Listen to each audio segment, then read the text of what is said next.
On va donc se pencher sur le traité de libre-échange transatlantique que l'Europe négocie depuis des mois avec les États-Unis. Hier, dans une interview, le secrétaire d'État au commerce français a menacé de jeter l'éponge. Alors, quels sont les enjeux? On en parle avec Frédéric Vial. Bonjour. Bonjour. Vous êtes docteur en droit et auteur du manifeste contre les accords transatlantiques aux éditions Éric Bonnier. Dites-nous, Frédéric Vial, sur quoi porte ce traité? À quoi il doit servir, en d'autres termes?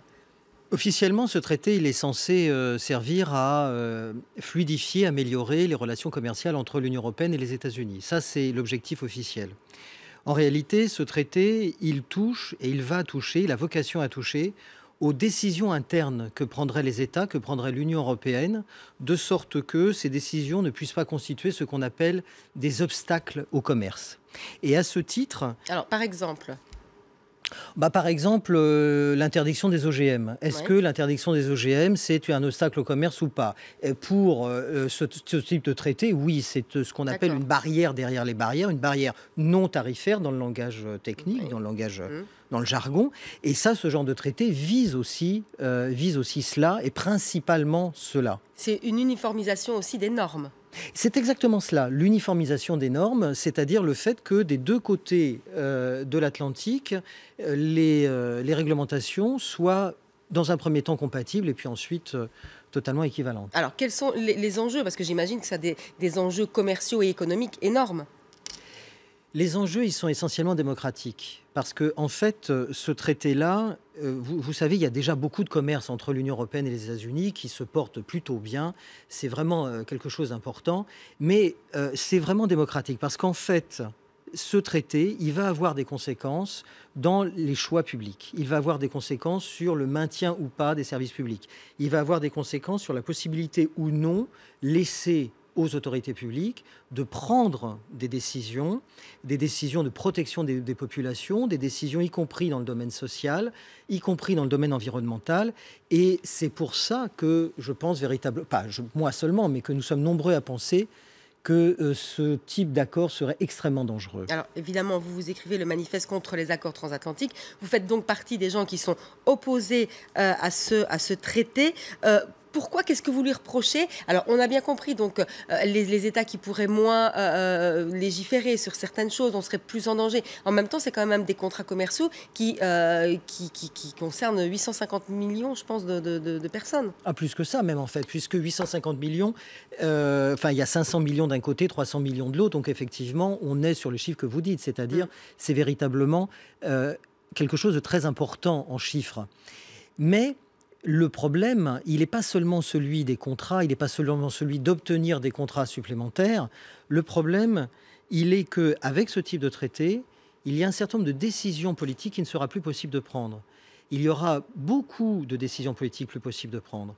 Encore une fois, tout ce qui concerne l'environnement. Encore une fois, tout ce qui concerne ce qu'il y a dans nos assiettes. Encore une fois, ce qui concerne tout ce qui est les questions sociales. Mmh. Cela sera impacté lourdement par non pas ce traité, mais ces traités. Il y en a deux. Il y a celui entre l'Union européenne et les États-Unis et celui avec le Canada qui, lui, est déjà signé et qui va arriver à la ratification parlementaire au Parlement européen au début de l'année prochaine, probablement. D'autres disent que ça va au contraire doper la croissance parce que ça va augmenter les échanges transatlantiques. Alors ça, il n'y a aucune étude sérieuse qui le dit, et même l'étude qui a été commanditée par l'Union européenne, Karel de Gucht, l'ancien commissaire au commerce, n'osait plus en faire état tellement elle est ridicule, puisqu'elle disait sans rire que d'ici 10 ans, ça allait nous permettre de gagner 545 € par an pour un ménage moyen européen. C'est tellement ridicule ce genre de chiffres au doigt mouillé que même l'ancien commissaire, qui pourtant n'était pas une ânerie près, refusait d'en parler en public au bout d'un moment.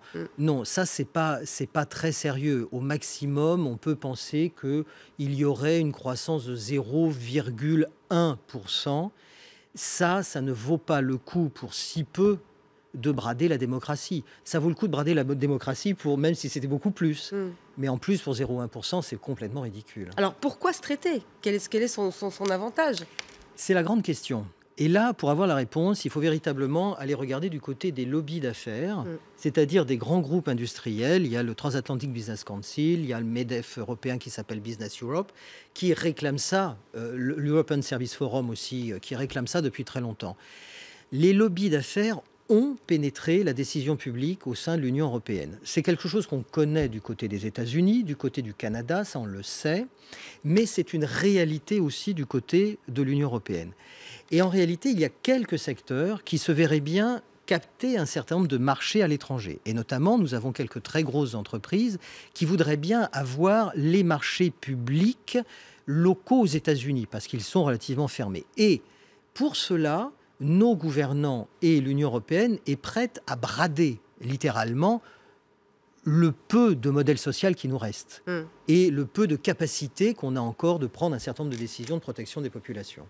Alors, on voit en même temps que les discussions sont difficiles parce que les négociations ont commencé en juillet 2013. Oui, oui, mais vous savez, la Commission avait dit qu'elle terminerait en 1 an. Personne n'y a jamais cru. L'accord Union européenne-Canada, il a fallu 4 ans et demi. Et là, les États-Unis, c'est un morceau un tout petit peu plus important.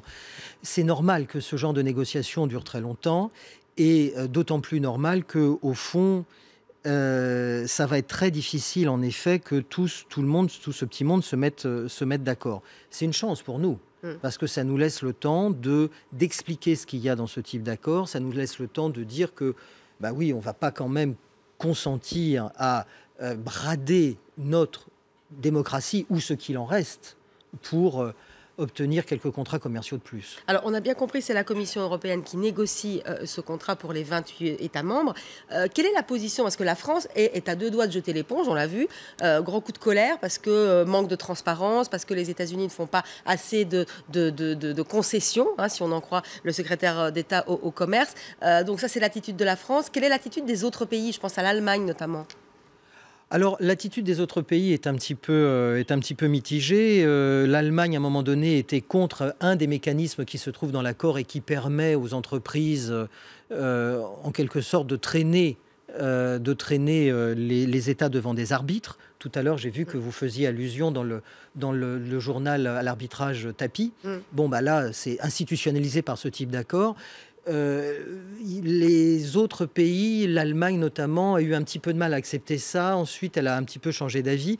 Là, vous avez parlé du ministre français. Bon, aujourd'hui, il a l'air de s'énerver un petit peu parce qu'il dit qu'il n'y a pas de transparence. J'ai envie de lui dire, encore un petit effort, monsieur le ministre, bientôt, parce que là, pour l'instant, il dit qu'il n'y a pas de transparence. Nous, ça fait des années que nous disons qu'il n'y en a pas du tout. Il le constate maintenant. Je crois qu'il faut maintenant aller plus loin et considérer qu'un accord dans lequel on a la possibilité pour les entreprises de traîner l'État devant des organismes d'arbitrage, qui, en plus, auraient la possibilité, avant même que les décisions réglementaires soient prises, de porter une espèce de droit de veto, eh bien ça, c'est pas possible. Et donc, il faut que la France aille plus loin et non pas qu'elle se contente, comme c'est le cas aujourd'hui, même si c'est bienvenu, qu'elle se contente simplement de dire oui, on n'est pas content, on veut aller plus loin. Si le ministre veut être crédible, et j'espère qu'il nous écoute, à ce moment-là, je lui dis chiche, monsieur le ministre, qu'est-ce que vous nous dites sur l'accord Union européenne-Canada, qui lui porte exactement le même type de dispositif? Pour l'instant, je n'ai rien entendu dire là-dessus. J'attends de voir.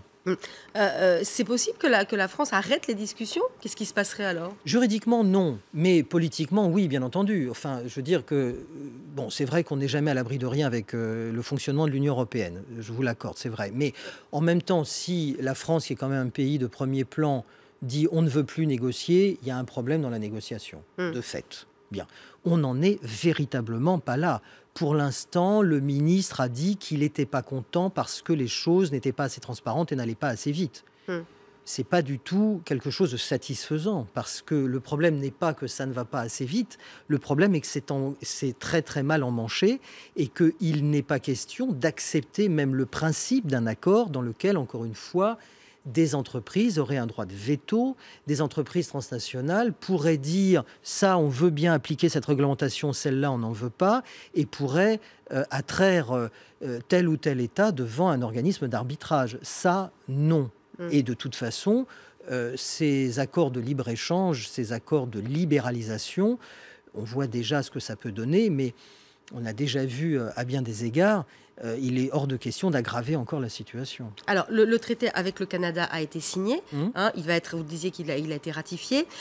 Si celui-ci... Non, non, pas encore. Hein. Il va être ratifié. Oui, enfin, il va être. On espère qu'il ne le sera pas, parce que précisément le Parlement européen a encore les moyens de dire non, et on travaille à ce qu'ils disent. Mais non. il a été négocié, donc il n'y a Oui. aucune raison que le Parlement européen dise non. Si, précisément sur les différents mécanismes de règlement des différents investisseurs États, c'est-à-dire les mécanismes d'arbitrage et le mécanisme de coopération réglementaire. Parce qu'au fond, c'est énorme cette affaire quand on regarde bien. On a quand même des entreprises transnationales qui se réveillent un matin et qui disent « Ah ça, cette réglementation, là, dans ce pays ou dans l'Union européenne, me dérange. Donc, je vais convoquer un arbitre pour faire condamner les États. » C'est ça quand même, hein, de ce dont on parle. C'est tellement énorme qu'on peut quand même espérer que le Parlement européen se ressaisisse et arrête ce genre de choses. On va l'aider pour ça, parce que je sais pas si vous l'avez su, mais il va y avoir là, dans les jours qui viennent, 3 millions de personnes dans toute l'Union européenne qui ont signé une pétition pour dire qu'ils ne veulent pas, on est à presque 3 millions là bientôt, qu'elles ne veulent pas de cet accord. Et Union européenne-Canada, c'est le poisson pilote juste avant Union européenne-États-Unis. On compte bien que le Parlement arrête ce genre de choses. Oui. Et puis, il y a autre chose aussi dans ces accords qui, je crois, il faut souligner, c'est le mécanisme de coopération réglementaire. Si, dans l'avenir, par exemple, l'Union européenne décide de faire ce qu'elle avait dit qu'elle ferait depuis longtemps, c'est-à-dire réglementer la présence des perturbateurs endocriniens dans le plastique des biberons pour enfants, par exemple, hein, eh bien, il faudra, avec ce mécanisme prévu dans les traités, qu'avant, elle demande son avis aux entreprises qui fabriquent des perturbateurs endocriniens. Vous voyez la situation ? C'est absolument pas possible. Donc là, véritablement, on va travailler et on continue de travailler pour que les parlementaires européens arrêtent ça tant qu'il est encore temps. Ensuite, on verra s'il y a une ratification nationale ou pas et on continuera le combat de toute façon.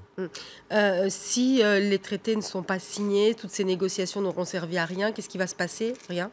Strictement rien. Le commerce va continuer très tranquillement entre l'Union européenne et le Canada, entre l'Union européenne et les États-Unis. Il est déjà massif, il est déjà c'est vraiment la zone dans le monde où le commerce est le plus intense et ça va continuer. Donc il n'y a absolument pas à craindre aucune conséquence du fait qu'on arrête ce genre de choses qui est totalement absurde et qui n'aura aucune conséquence bénéfique sur le plan économique. Merci beaucoup Frédéric Vial de toutes ces explications qui étaient vraiment nécessaires. Je rappelle donc que vous êtes l'auteur de ce manifeste contre les accords transatlantiques. Merci beaucoup d'être venu sur LCI. Restez avec nous dans un instant, c'est la suite du 14-17. Merci beaucoup.